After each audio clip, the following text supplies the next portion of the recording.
Hi dear students, welcome to Sri Venkateshwara College, Arts and Science, Amlapuram, affiliated to Adikavi Nannaya University, Rajamahendravaram.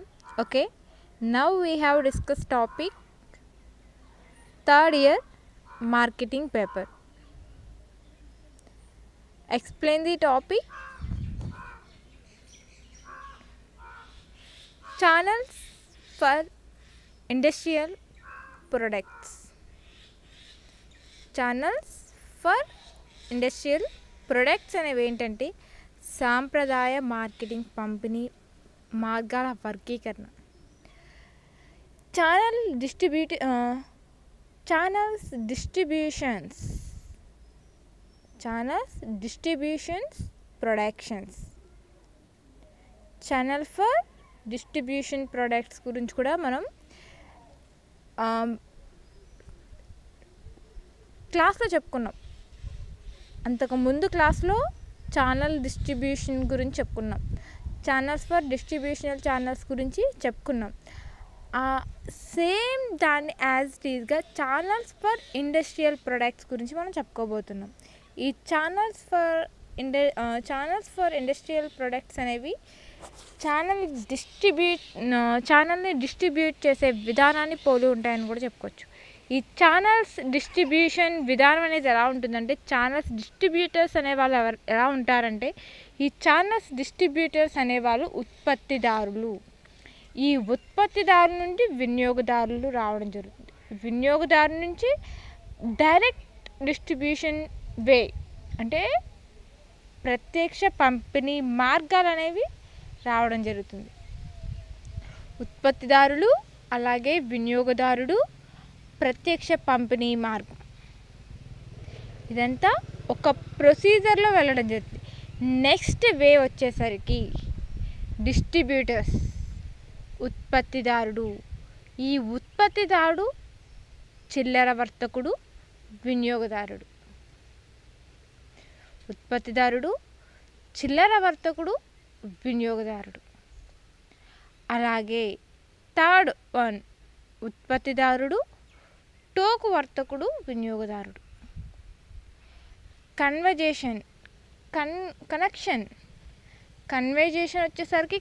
వచ్చేసరికి ఎలా ఉండడం జరుగుతుందంటే, connection ఉత్పత్తిదారు నుండి టోకు వర్తకుడికి నుండి వినియోగదారుడికి. నెక్స్ట్ వన్ వచ్చేసరికి ఉత్పత్తిదారు నుండి టోకు వర్తకు నుండి చిల్లర వర్తకుడు. అలాగే వినియోగదారుడు. నెక్స్ట్ వన్ ఉత్పత్తిదారుడు, ఏజెంట్,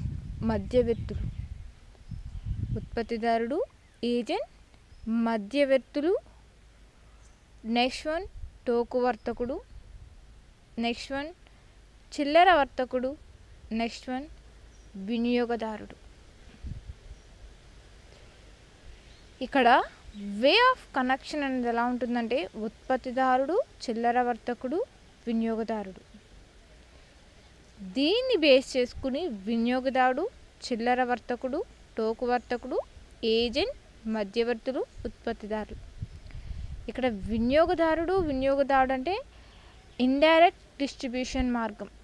అంటే పరోక్ష పంపిణీ మార్గం అనేది ఎలా ఉంటుందంటే, ఉత్పత్తిదారు నుండి చిల్లర వర్తకుడు, చిల్లర వర్తకులు, టోకు వర్తకులు, ఏజెంట్ల మధ్యవర్తులు, ఉత్పత్తిదారుడికి ఈ ఇండైరెక్ట్ డిస్ట్రిబ్యూషన్ ప్రాసెస్ అనేది ఉంటుంది. అంటే ఇక్కడ డైరెక్ట్గా జరుగుతుంది, అలాగే ఇండైరెక్ట్గా జరుగుతుంది. అంటే డైరెక్ట్గా పంపిణీ చేసే మార్గం ఉంటుంది, ప్రత్యక్ష పంపిణీ మార్గం, పరోక్ష పంపిణీ మార్గం. డైరెక్ట్ డిస్ట్రిబ్యూషన్ ప్రాసెస్, ప్రత్యక్ష పంపిణీ మార్గం అనేది ఉత్పత్తిదారుడు, వినియోగదారుడికి మధ్యనే ఉంటుంది. ప్రత్యక్ష అంటే డైరెక్ట్ కమ్యూనికేషన్ అనేది. ప్రత్యక్ష పంపిణీ మార్గం అనేది మనం ఇండైరెక్ట్ గురించి చెప్పుకున్నాం, పరోక్ష పంపిణీ మార్గం గురించి కూడా చెప్పుకున్నాం. ఈ సాంప్రదాయ మార్కెటింగ్ పంపిణీ మార్గాల వర్గీకరణ అనేది ఎలా ఉంటుందంటే, channels for industrial products, channels for industrial products, పారిశ్రామిక వస్తువుల పంపిణీ మార్గాలు ఏవైతే ఉంటాయో, పారిశ్రామిక వస్తువులను ఉత్పత్తిదారుల నుండి ఇండస్ట్రియల్ ప్రొడక్ట్స్ ఏవైతే ఉంటాయో ఆ వస్తువులను, పారిశ్రామిక వస్తువులు ఏవైతే ఉంటాయో ఆ వస్తువులను ఉత్పత్తిదారుడు 4 ప్రధాన మార్గాల ద్వారా పంపిణీ చేస్తారు. పారిశ్రామిక వస్తువులను ఉత్పత్తిదారులు 4 ప్రధాన మార్గాల ద్వారా పంపిణీ అనేది చేస్తారు. అయితే అవి అమ్మకాల శాఖను కానీ అమ్మకాల కేంద్రాన్ని కానీ ఉపయోగించవచ్చు. నెక్స్ట్ వన్, ఉత్పత్తిదారుడు పారిశ్రామిక వినియోగదారుడు.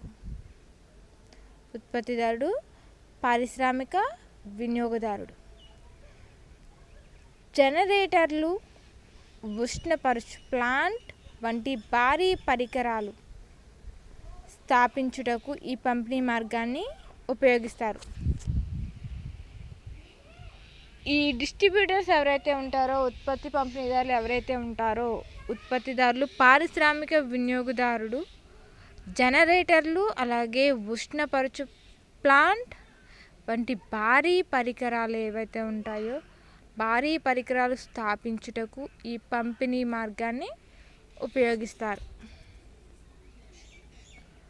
ఉత్పత్తిదారుడు, పారిశ్రామిక పంపిణీదారుడు, వినియోగదారుడు. ఉత్పత్తిదారుడు అనేవాడు పారిశ్రామిక పంపిణీదారుడు, వినియోగదారుడు అని కూడా అంటారు.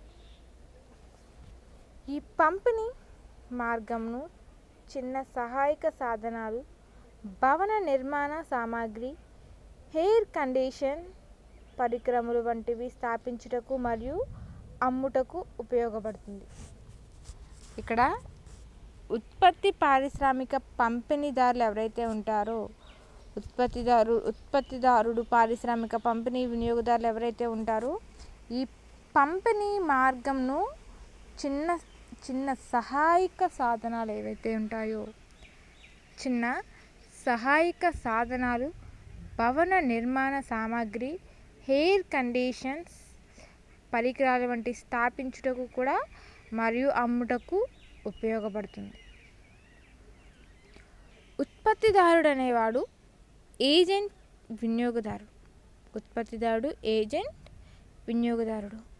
ఒక నూతన వస్తువును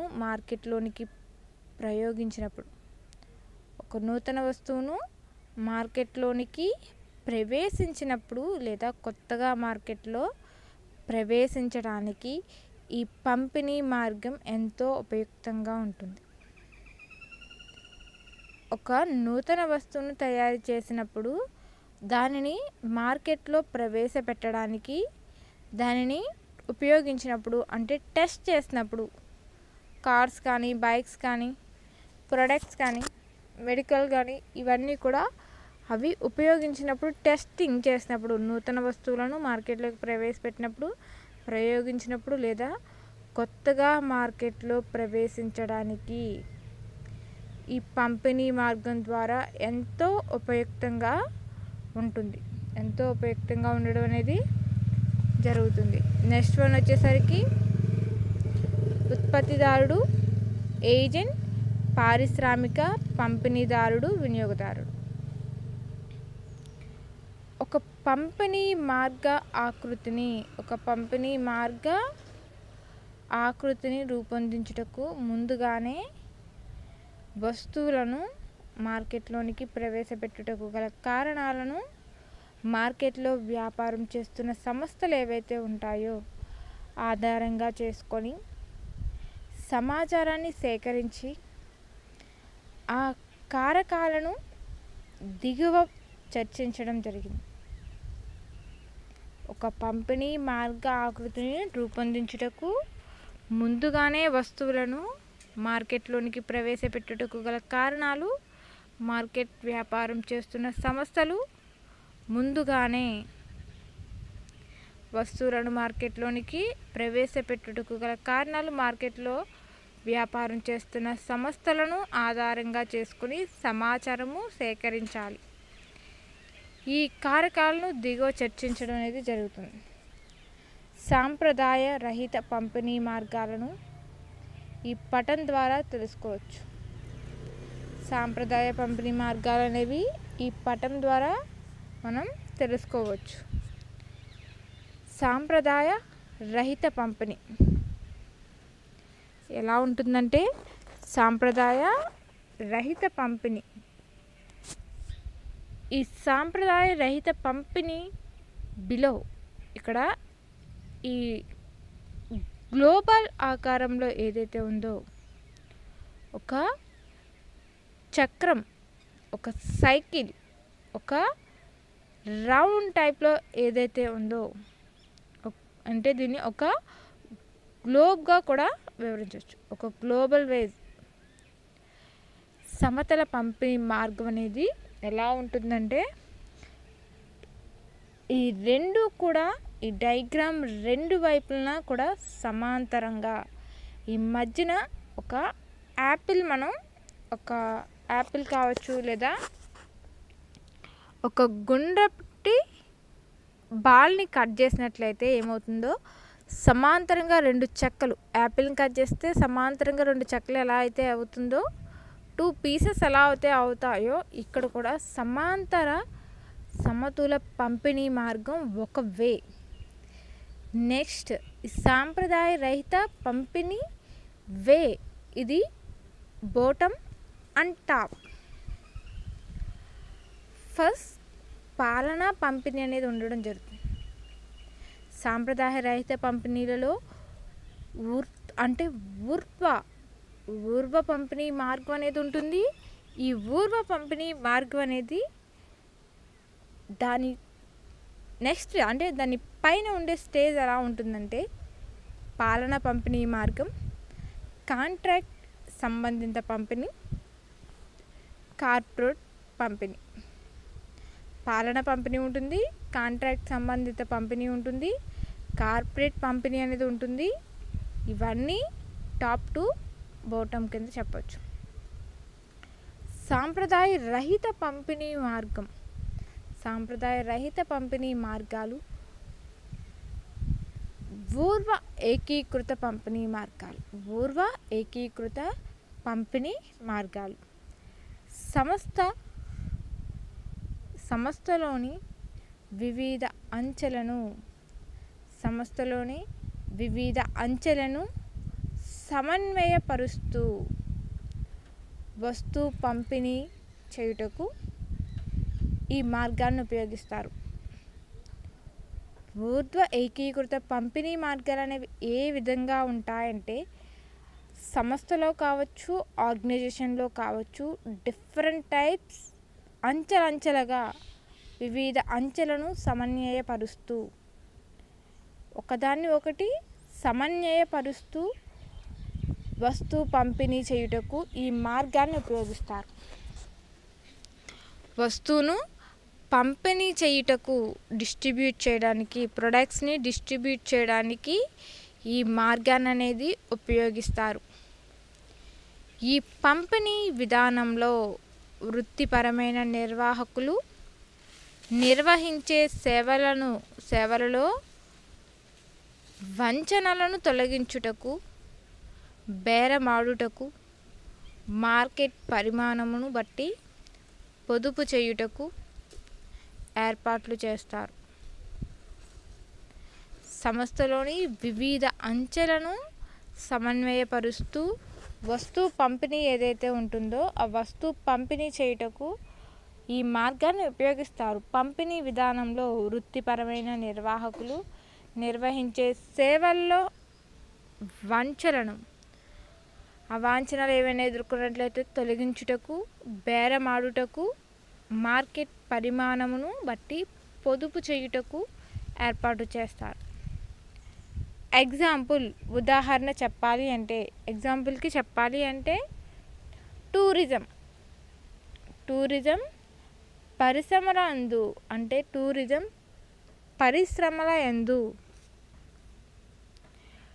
మార్కెట్దారులు,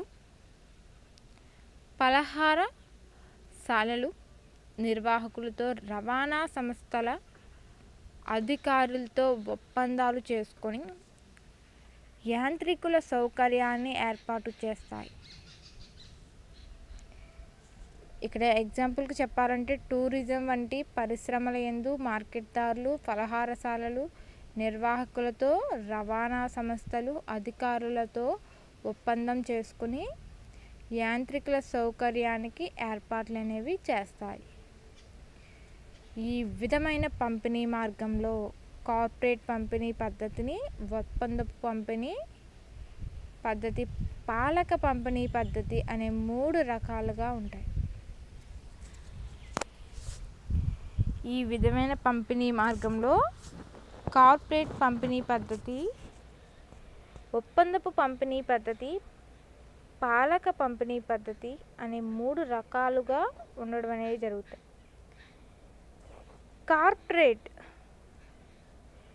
కార్పొరేట్ పంపిణీ పద్ధతి వచ్చేసరికి ఎలా ఉంటుందంటే, ఇక్కడ కార్పొరేట్ పంపిణీ పద్ధతి ఒక సంస్థ, ఇక్కడ ఈ విధమైన పంపిణీ మార్గంలో కార్పొరేట్ పంపిణీ పద్ధతికి, ఒప్పంద పంపిణీ పద్ధతి, పాలనా పంపిణీ పద్ధతి అనే 3 రకాలు ఉంటాయి. కార్పొరేట్ పంపిణీ పద్ధతి అనేది ఒక సంస్థ ఉత్పత్తి మరియు పంపిణీని నిర్వహించినట్లయితే సదుపాయంగా ఉంటుంది. బాటా, మోడీ మోటార్, టాటా వంటి భారీ సంస్థలు స్వయంగా వస్తు ఉత్పత్తిని కొనసాగించి, అంటే కార్పొరేట్ సంస్థలు ఏవైతే ఉంటాయో, కార్పొరేట్ డిస్ట్రిబ్యూట్ చేసే ప్రాసెస్ ఏదైతే ఉంటుందో, కార్పొరేట్ పంపిణీ పద్ధతి ఎలా ఉంటుందంటే, ఒక ఆర్గనైజేషన్కి వచ్చి డిస్ట్రిబ్యూట్ చేయడం, అంటే ఒక సంస్థ నుండి ఉత్పత్తి మరియు పంపిణీ నిర్వహించినట్లయితే, ఒక ఆర్గనైజేషన్ నుండి తయారైన వస్తువులను పంపిణీకి సిద్ధంగా ఉన్నటువంటి వస్తువులను నిర్వహించినట్లయితే సదుపాయంగా ఉంటుంది. అంటే సదుపాయంగా ఉండడం అనేది జరుగుతుంది. బాటా, మోడీ, మోటార్, టాటా వంటి భారీ సంస్థలు ఏవైతే ఉంటాయో, భారీ ఎత్తున ఎక్కువ ఇన్వెస్ట్మెంట్ చేయడం, ఎక్కువ పెట్టుబడి పెట్టిన సంస్థలు ఏవైతే ఉంటాయో, భారీ సంస్థలు స్వయంగా వస్తు ఉత్పత్తిని కొనసాగించి వస్తు పంపిణీ చేసే ఏర్పాట్లను సమకూరుస్తారు. ఇటువంటి విధానం ఉత్పత్తులను మార్కెటింగ్ చేయుటకు తగు నియంత్రణను కలిగి ఉంటుంది. ఇటువంటి విధానం అనేది ఉత్పత్తులను మార్కెటింగ్ చేయుటకు తగు నియంత్రణలను కలిగి ఉంటుందని చెప్పచ్చు. ఒప్పందపు పంపిణీ పద్ధతి అనేది ఎలా ఉంటుందంటే, ఈ విధానంలో సంస్థలు స్వయంగా, స్వతంత్రంగా నైపుణ్యమైన పంపిణీని అభివృద్ధి చేస్తాయి. ఈ విధానంలో సంస్థలు స్వయంగా, స్వతంత్రంగా నైపుణ్యమైన పంపిణీ డిస్ట్రిబ్యూట్ చేయడం, అభివృద్ధి చేస్తాయి. దీని యందు చిల్లర వర్తకుల సహాయంతో కానీ, స్వయంగా కానీ, అంటే ఫ్రెంచెస్ ద్వారా కానీ పంపిణీ అనేది కొనసాగిస్తారు. ఇక్కడ ఒప్పందం అనేది అగ్రిమెంట్ డిస్ట్రిబ్యూషన్ ప్రాసెస్ అని కూడా అనొచ్చు. అగ్రిమెంట్ డిస్ట్రిబ్యూషన్ ప్రాసెస్ ఏదైతే ఉంటుందో, ఈ విధానంలో సంస్థలు స్వయంగా, స్వతంత్రంగా నైపుణ్యమైన పంపిణీని అభివృద్ధి చేస్తాయి. దీని యందు చిల్లర వర్తక సదుపాయాలు అంటే చిల్లర వర్తకదారులు సహాయంతో కానీ స్వయంగా కానీ ఫ్రాంచైజ్ ద్వారా కానీ పంపిణీ కొనసాగిస్తారు. ఈ పద్ధతిలో మొత్తం మార్కెటింగ్ పద్ధతిని ఎవరైనా పొందిస్తే మిగిలిన సభ్యులంతా ఈ పద్ధతిని ఆచరిస్తూ కేంద్రీకృత కొనుగోళ్లు, అమ్మకాలు, ఫైనాన్సులు ఏర్పాటు చేసుకోవడానికి వీలవుతుంది. ఇక్కడ కేంద్రీకృత కొనుగోళ్లు, అమ్మకాలు, ఫైనాన్సులు ఏర్పాటు చేసుకోవడానికి వీలవుతుంది. అలాగే పాలన పంపిణీ పద్ధతి అనేది కూడా ఉంటుంది. పాలన పంపిణీ పద్ధతి ఒక వస్తువు తయారీ అవడానికి ఒక వస్తువు తయారీ సంస్థ మార్కెటింగ్ చేయుటకు అన్ని భాగాలను తనకు తానే నిర్వర్తిస్తుంది. అంటే ఒక వస్తువు తయారు చేయడానికి కావచ్చు, డిస్ట్రిబ్యూట్ చేయడానికి కావచ్చు, మార్కెటింగ్ చేయుటకు అన్ని భాగాలను తనకు తానే నిర్వర్తిస్తుంది. ఆర్థిక సామర్థ్యం, నిర్వహణ నైపుణ్యము మరియు వస్తు సముదాయాన్ని బట్టి ఈ పంపిణీ విధానాన్ని నిర్వర్తిస్తాడు. అలాగే ఒక పంపిణీ పద్ధతిని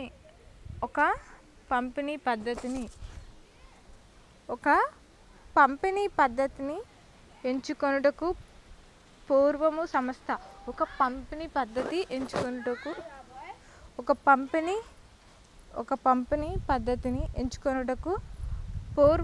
సంస్థ యాజమాన్యం అనేక కారకాలు ఏవైతే ఉంటాయో అనేక కారకాలను ఈ పద్ధతి ద్వారా పూర్వము సంస్థ యాజమాన్యం అనేక కారకాలను విశ్లేషించి ఉంటుంది. వీటి వల్ల సాధారణ ఆలోచన కలిగి పంపిణీ మార్గం ఎంపిక చేసుకునే వీలవుతుంది. సాధారణ మార్గం అనేది కలిగి ఎంపిక చేసుకునే మార్గం అనేది వీలవుతుంది. విశ్లేషించవలసి ఉంటుంది. అంటే ఈ పద్ధతి ఒక పంపిణీ పద్ధతిని ఎంచుకొనుటకు పూర్వము సంస్థ యాజమాన్యం అనేక కారకాలను విశ్లేషించవలసి ఉంటుంది. వీటి వలన సాధారణ ఆలోచన కలిగి పంపిణీ మార్గం ఎంపిక చేసుకునే వీలు కూడా ఉంటుంది.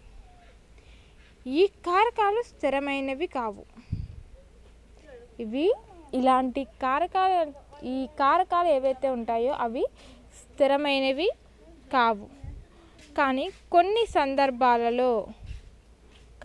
సందర్భాలలో ప్రమాదకరమైన మార్పులకు దోహదపడతాయి.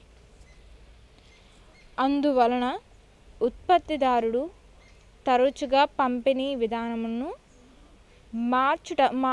మార్చడానికి ప్రస్తుత పరిస్థితులను గమనిస్తూ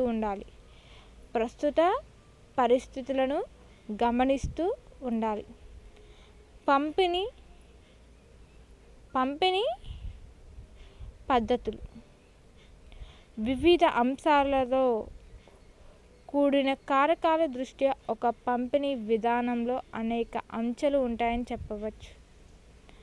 పంపిణీ పద్ధతులు వివిధ అంశాల్లో కూడుకున్న కారకాల దృష్ట్యా ఒక పంపిణీ విధానంలో అనేక అంచెలు ఉంటాయని చెప్పవచ్చు. పంపిణీ విధానాన్ని రూపొందించిన పిమ్మట మధ్యవర్తి స్థాయిలను నిర్ణయించి సంస్థ ఏర్పాట్లను చేయవలెను. అంటే ఇక్కడ పంపిణీ ప్రాసెస్ డిస్ట్రిబ్యూషన్ ప్రాసెస్ ఏదైతే ఉంటుందో డిస్ట్రిబ్యూషన్ ప్రాసెస్లో కూడా వివిధ అంశాలతో కూడుకున్న కారకాల దృష్ట్యా డిస్ట్రిబ్యూషన్ విధానం పైనే అనేక అంచెలు ఉంటాయని చెప్పవచ్చు. డిస్ట్రిబ్యూషన్ ప్రాసెస్ రూపొందించిన పిమ్మట ఈ మీడియేటర్ స్థాయి స్టేజ్ ఏదైతే ఉంటుందో, మీడియేటర్ స్టేజ్ అంటే ఈ మధ్యవర్తి స్థాయిలను నిర్ణయించి సమస్త ఏర్పాట్లను చేయవలెను. ఈ పరిస్థితిలో పంపిణీ తీవ్రత గురించి ప్రశ్న ఉన్నతమవుతుంది. పంపిణీ తీవ్రత అంటే మార్కెట్ వ్యవస్థలో గల వివిధ అంచెలుగా పేర్కొనవచ్చు.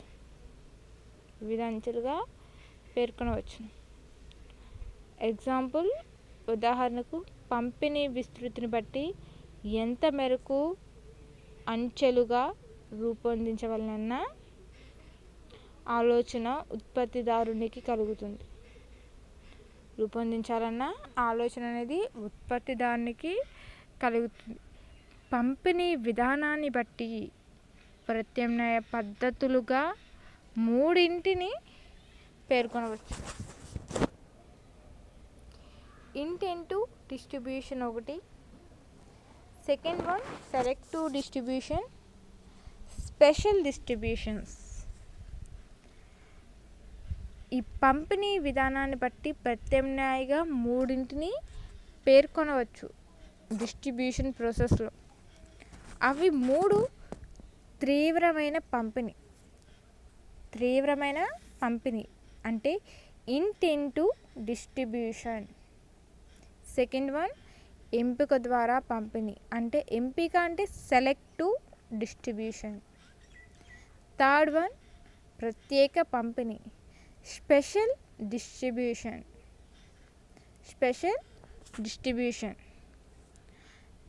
తీవ్రమైన పంపిణీ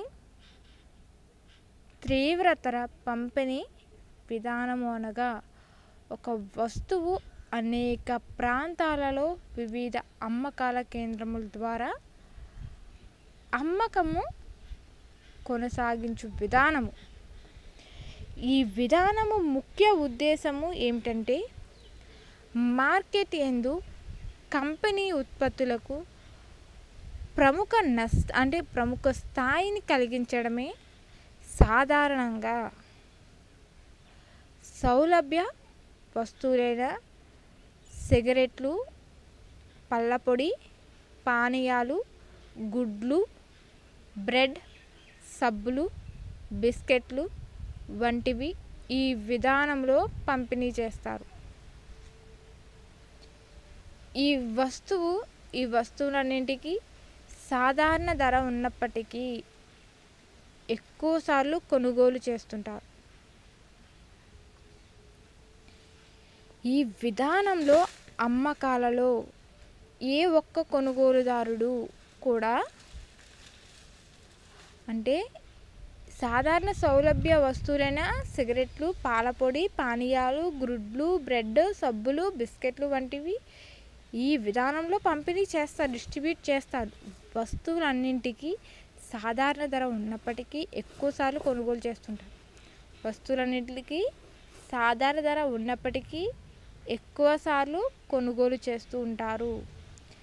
ఈ విధానంలో అమ్మకాలలో ఏ ఒక్క కొనుగోలుదారుడు కూడా వదులుకోకుండా చేరుకునే ప్రయత్నం ఉంటుంది. అంటే ఈ విధానంలో అమ్మకాల్లో ఏ ఒక్క కొనుగోలుదారుడు కూడా వదులుకోకుండా చేరుకునే ప్రయత్నం ఉంటుంది. సంస్థలు ఏవైతే ఉంటాయో సంస్థలు వివిధ పంపిణీ వలయ కోణంలో ఆర్గనైజేషన్స్ అనేవి వివిధ పంపిణీ డిస్ట్రిబ్యూట్ చేసే వలయ కోణంలో పరోక్ష వ్యయాన్ని విభజించడం ద్వారా నష్ట భయం తగ్గి భారీ కొనుగోలు ధరలను చేరుకొనడం జరుగుతుంది. ఏది ఏమైనాను ఈ విధానము ఎంతో వ్యయంతో కూడుకున్నది. అంటే ఈ కోణం ఏదైతే ఉంటుందో పరోక్ష వ్యయాన్ని విభజించడం ద్వారా నష్టభయం తగ్గి భారీ కొనుగోలును చేరుకోవడం జరుగుతుంది. ఏది ఏమైనా ఈ విధానం ఎంతో వ్యయంతో కూడుకున్నదని చెప్పవచ్చు. ఎంపిక ద్వారా పంపిణీ. ఈ విధానం ఏదైతే ఉంటుందో ఈ విధానము యందు అంటే సెలెక్టివ్ డిస్ట్రిబ్యూషన్, ఇది ఇంటెంటివ్ డిస్ట్రిబ్యూషన్, ఇది సెలెక్టివ్ డిస్ట్రిబ్యూషన్. ఈ విధానము యందు ఉత్పత్తిదారుడు ఎంపిక చేసిన పరిమిత అమ్మకం కేంద్రాల ద్వారా వస్తువులను వినియోగదారులకు అందజేస్తాయి. ఈ విధానం యందు ఉత్పత్తిదారులు ఎవరైతే ఉంటారో ఎంపిక చేయడం వల్ల, సెలెక్ట్ చేయడం వల్ల చేసిన పరిమిత అమ్మకం కేంద్రాలు ద్వారా వస్తువులను వినియోగదారులకు అందజేస్తాడు. వస్తువును పంపిణీ చేసే విధానమును ఎంపిక ఎంతో మార్కెట్ అవగాహన కలిగి ఉండి ప్రణాళికాబద్ధంగా ఏర్పాటు చేసుకోవాలి. ఈ విధానం మీద డిస్ట్రిబ్యూటర్స్ ఎవరైతే ఉంటారో, ఉత్పత్తిదారులు ఎవరైతే ఉంటారో వారిని సెలెక్ట్ చేసుకుని మనం అమ్మకపు కేంద్రాలు ఏవైతే ఉంటాయో, సెంటర్స్ ఏవైతే అంటే సేల్ సెంటర్స్ ఏవైతే ఉంటాయో ద్వారా అంటే సేల్ సెంటర్స్ ద్వారా ప్రొడక్ట్స్ అనేవి వినియోగదారులకు అందజేస్తారు. వస్తువు పంపిణీ చేసే విధానము అంటే ప్రొడక్ట్ని డిస్ట్రిబ్యూట్ చేసే విధానం ఎంపికతో మార్కెట్పై అవగాహన ఉండి ఎక్స్పీరియన్స్ ఉండి అవగాహన అనేది ఉండి ప్రణాళికాబద్ధంగా ఏర్పాటు చేసుకోవాలి. ప్రణాళికాబద్ధంగా ఏర్పాటు చేసుకోవడం అనేది జరగాలి. ఎంపిక ద్వారా పంపిణీ చేయుటకు సౌలభ్య వస్తువులనే ఎంపిక అనేది పంపిణీ చేయుటకు సౌలభ్య వస్తువులే కాకుండా పంపిణీ మార్గం నియంత్రణ చేపడుతుంది. ఉత్పత్తిదారుడు వస్తువుల అమ్మకమునందు ఉపయుక్తమైన పంపిణీదారులను ఎంపిక చేసి శ్రద్ధ కనబరచవలెను.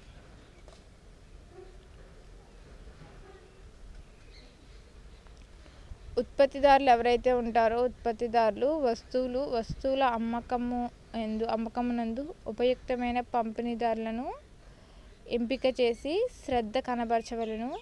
సాధారణంగా సౌలభ్య వస్తువులైన ఫ్యాన్లు కావచ్చు, వాషింగ్ మిషన్లు, రిఫ్రిజిరేటర్లు, టెలివిజన్లు, మోపాడ్లు, స్కూటర్లు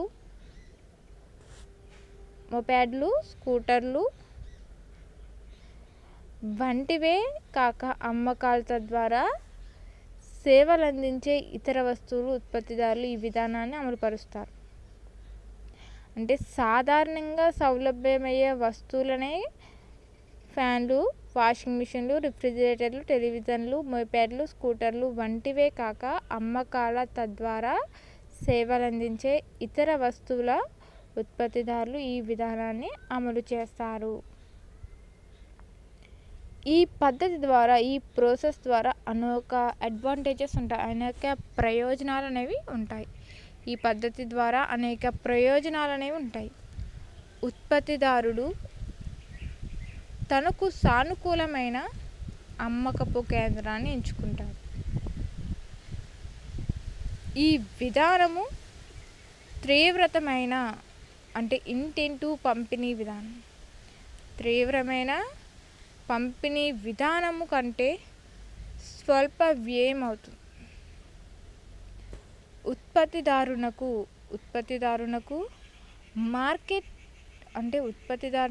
మార్కెట్ను సరైన విధంగా ఉపయోగించుకోవడమే కాక నియంత్రణ కూడా సులభమవుతుంది. ఈ విధానం బ్రాండ్ వస్తువులకు ప్రముఖమైనదిగా పేర్కొనవచ్చు. ఎందుకంటే వినియోగదారులు అటువంటి వస్తువుల లభ్యత గురించి కనుక్కుంటారు. ఇక్కడ ఈ విధానం బ్రాంచ్ వస్తువులకు ప్రాముఖ్యమైనదిగా పేర్కొనవచ్చు. ఎందుకంటే వినియోగదారులు ఎవరైతే ఉంటారో అటువంటి వస్తువుల లభ్యత గురించి కనుగొంటారు. ప్రత్యేక పంపిణీ. ఈ విధానంలో ఈ ప్రత్యేక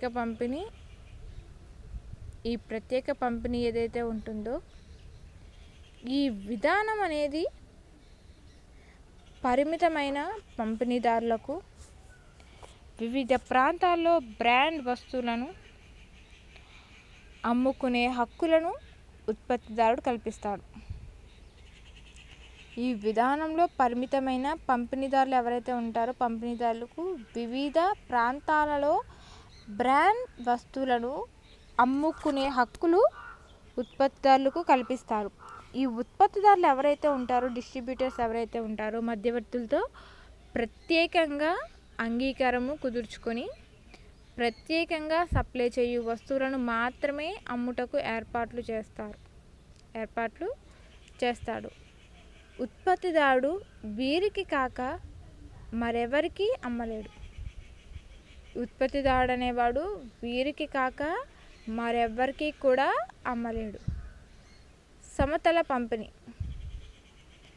ఇది ఒకటి కానీ అంతకంటే ఎక్కువ కంపెనీ చేతులు కలిపి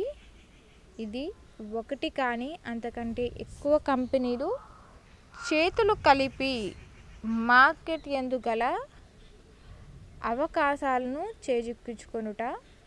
చేజిక్కించుకొనుటకు ఏర్పాటు చేసుకొను పంపిణీ విధానం. ఈ విధానానికి గల కారణాలు మారుతున్న మార్కెట్లు, పోటీ పెరగడం, సాంకేతికత మార్పులు, అధిక సామర్థ్యం,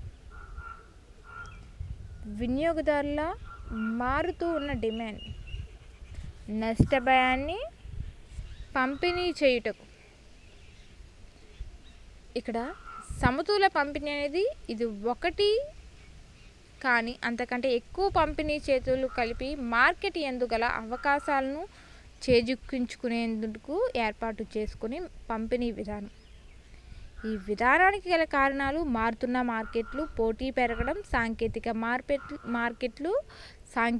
మార్పులు, అధిక సామర్థ్యం, వినియోగదారుల మారుతూ ఉన్న డిమాండ్లు, అలాగే ఆర్థిక నష్టభయాన్ని పంపిణీ చేయుటకు. పంపిణీ నిర్వహణ కార్యకలాపాలు. డిస్ట్రిబ్యూషన్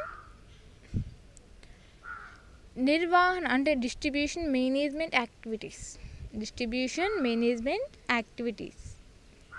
పంపిణీ నిర్వహణ కార్యకలాపాలు. పంపిణీ నిర్వహణ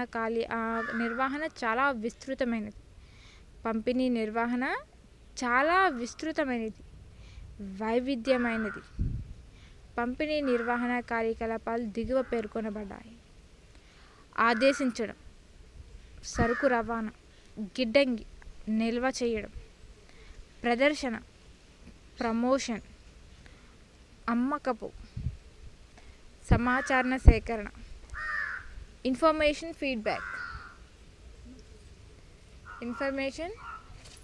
ఫీడ్బ్యాక్. పంపిణీ నిర్ణయం ఏర్పరిచే పద్ధతి వినియోగదారులకు అందుబాటుగా ఉండి మార్కెట్దారుని వస్తువులను కొనుగోలు చేసే విధంగా ఉంటుంది.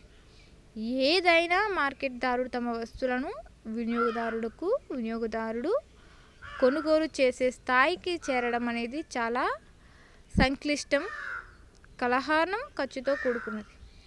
ఇందుకు గాను పంపిణీ సభ్యులు సరైన వస్తువులను సమయంలోనే, సరైన మొత్తంకు, సరైన పరిస్థితులలో వినియోగదారులకు అందచేయాలి.